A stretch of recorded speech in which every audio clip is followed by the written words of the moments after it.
Veamos un método sencillo para determinar los ceros o también llamadas raíces de un polinomio. Le damos ahí un polinomio llamado, en este caso, el polinomio es p en x, que es x3 más 2x2 menos x menos 2. Ese polinomio define una función y por supuesto tiene un gráfico. Ese gráfico puede cortar al eje x. Si corta el eje x, en los puntos en el eje x que lo corte serían sus ceros o también llamadas raíces de la función. Repito, la función está asociada a este polinomio porque ese polinomio precisamente es una función de la variable x, donde le aparece la potencia x3, x2, x1 y aquí x a la 0, que es el término independiente. O sea, está organizada en forma descendente. Bien, ¿qué vamos a hacer entonces para buscar los ceros o también llamadas, repito, raíces de un polinomio? Vamos entonces a factorizar ese polinomio en el caso que se pueda factorizar. Vamos a ver. Y ese polinomio lo vamos a igualar a 0. Quiere decir, para buscar los ceros o las llamadas raíces o raíces de un polinomio, lo que hacemos es tomar el polinomio e igualarlo a 0. Buscar aquellos valores x que me hagan 0 el polinomio. Existen varios métodos. Vamos en este ejercicio a darle dos formas para poder hacerlo. Y la primera va a ser una factorización. En este caso, este polinomio contiene 4 términos. x3, x2, x1 y el independiente. 4 términos. No es un x2 más bx más q, no es una x2 más bx más c, etc. Porque tiene 4 términos. No es un polinomio de 4 términos, no de 3. Y cuando aparecen cantidades pares, o sea, 4 términos, 6 términos, 8 términos, etc., a veces se puede resolver el problema de la factorización mediante un agrupamiento. Vamos a agrupar entonces, como son 4 términos, vamos a agruparlo de 2 en 2 y tratar de factorizarlo 2 veces hasta convertirlo todo en un producto. Comenzamos entonces a igualar el polinomio a 0. x3 más 2x2 menos x menos 2 igual a 0. Vamos a tomar, por ejemplo, estos dos primeros términos y estos dos términos y agruparlos convenientemente. Agrupamos aquí, entonces, el x3 más el 2x2 más, y aquí agrupamos el menos x y el menos 2.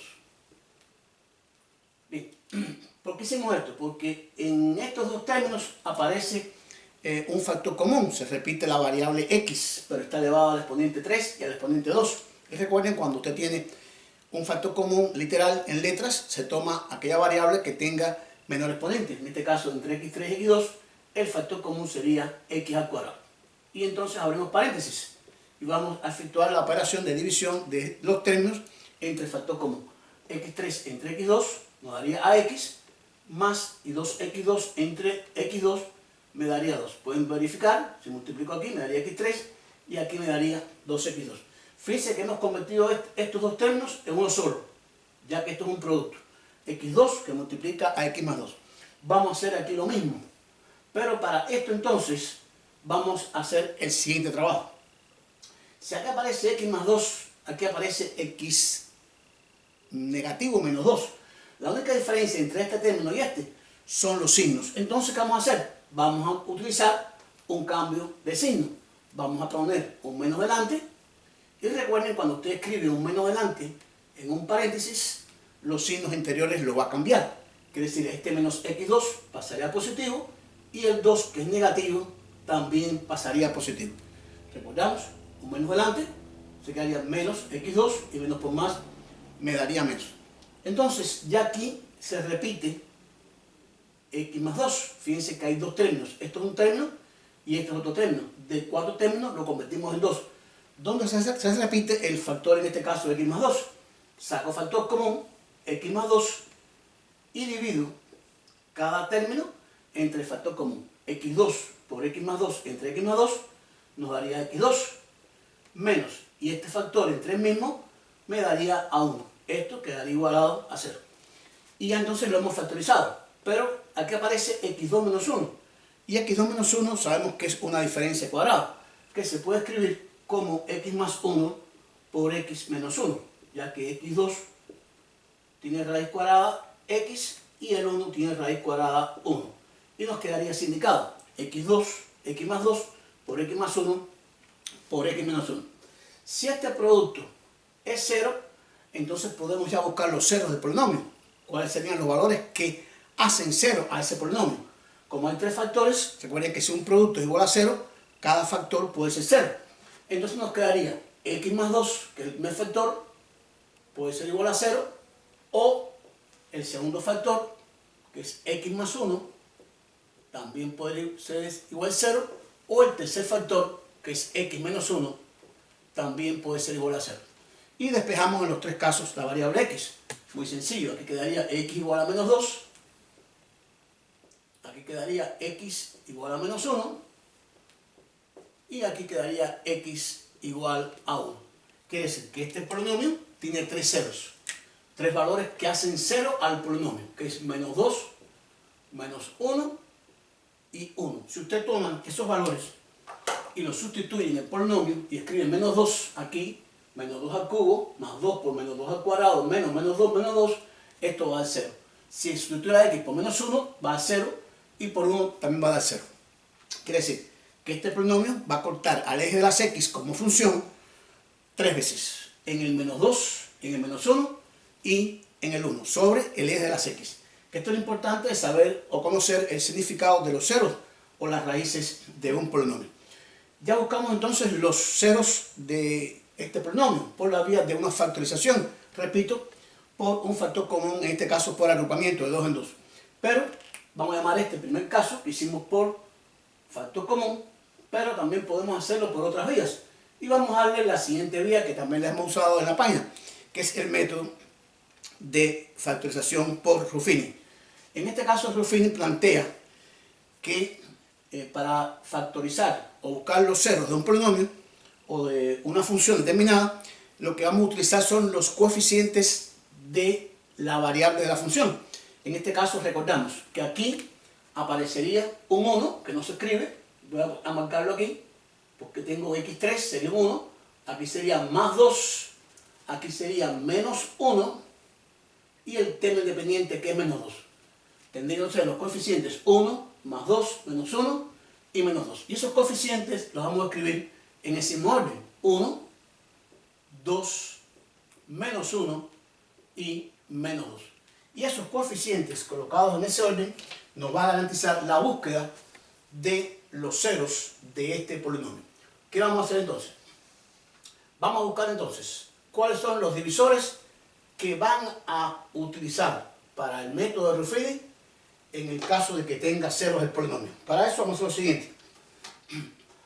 El término independiente es 2 y buscamos los divisores del término independiente entre los divisores del coeficiente del término de mayor exponente, o sea, 2 y 1.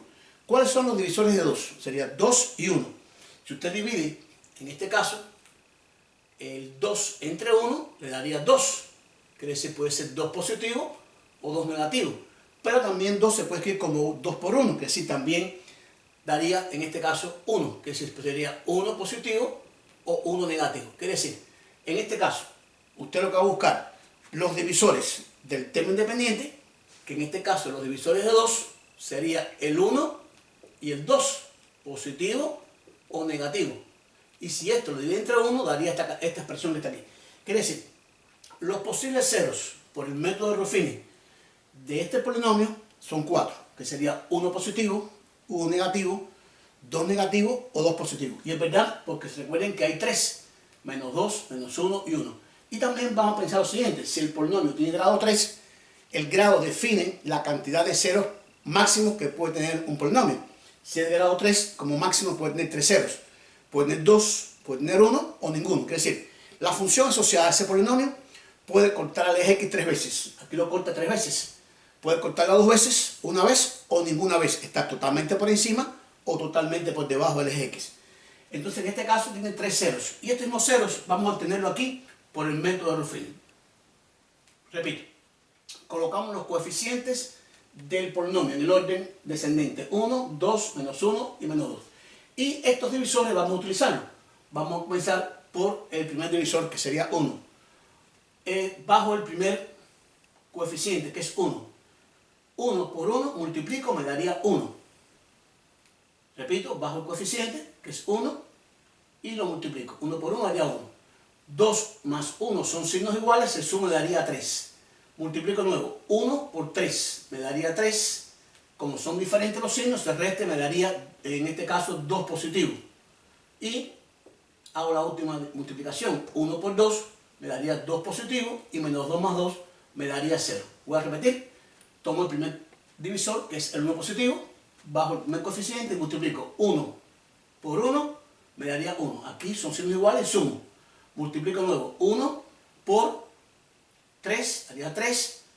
Esto se resta, daría 2. Y multiplico de nuevo 1 por 2, daría 2. Y como son diferentes, en este caso daría 0. Quiere decir, el 1 me da 0 a todo el polinomio. Por lo tanto, este 1 es un 0 del polinomio. Y es verdad, aquí está. El 1 es un 0 del polinomio. Esto mismo lo vamos a hacer entonces continuando con los demás divisores. Vamos entonces a tomar el siguiente divisor. Ya tomé el 1. Vamos entonces a tomar ahora el menos 1. Si tomo el menos 1, lo que hago es que este 1 lo bajo de nuevo. Y multiplico menos 1 por 1, me daría menos 1. Signos diferentes, se van a restar. 3 menos 1 me daría 2. Y menos 1 por 2 me daría menos 2. Y me vuelve a dar 0. Es decir, este menos 1 también me hace 0 el polinomio. Y es cierto, 1 menos 1. Y el otro sería el menos 2. Si usted toma el 2, vamos a ver qué pasa. Fíjense que el 2 no es un 0 de este polinomio. Pero vamos a ver qué pasaría para el caso de 2. Para el caso del 2, no me puede dar en este caso 0. Bajo el 1, 2 por 1 me daría 2. 2 más 2 me daría 4. Y 2 más 4 me daría 8. Es decir, 0 más, en este caso, no me va a dar valor determinado. Y aquí en este caso me daría 4. Es decir, no me da 0. Aquí me haría falta que me lo ha dado un menos 2. Entonces el 2 no sirve. El que serviría sería el menos 2. Vamos a ver si es cierto con el menos 2. ¿Qué debe pasar con menos 2? Que el polinomio debe dar 0. Bajo el 1. Y multiplico menos 2 por 1, me daría menos 2. Y 2 menos 2 me daría 0. Como vemos, el menos 2 también me da el 0 en el caso de continuar el procedimiento. 0 para menos 1. 0 para 1 y 0 para menos 2, que son los 3 ceros que tengo para este polinomio. Este sería el caso del método de Ruffini. Por lo tanto, puedo asegurar que el polinomio, por la vía que lo hemos hecho, tiene 3 ceros. Tiene 3 ceros o 3 raíces. ¿Quiénes serían? Serían menos 2, el menos 1 y el 1. Con esto terminamos el ejercicio. Espero les sirva para sus estudios. Like y suscríbanse.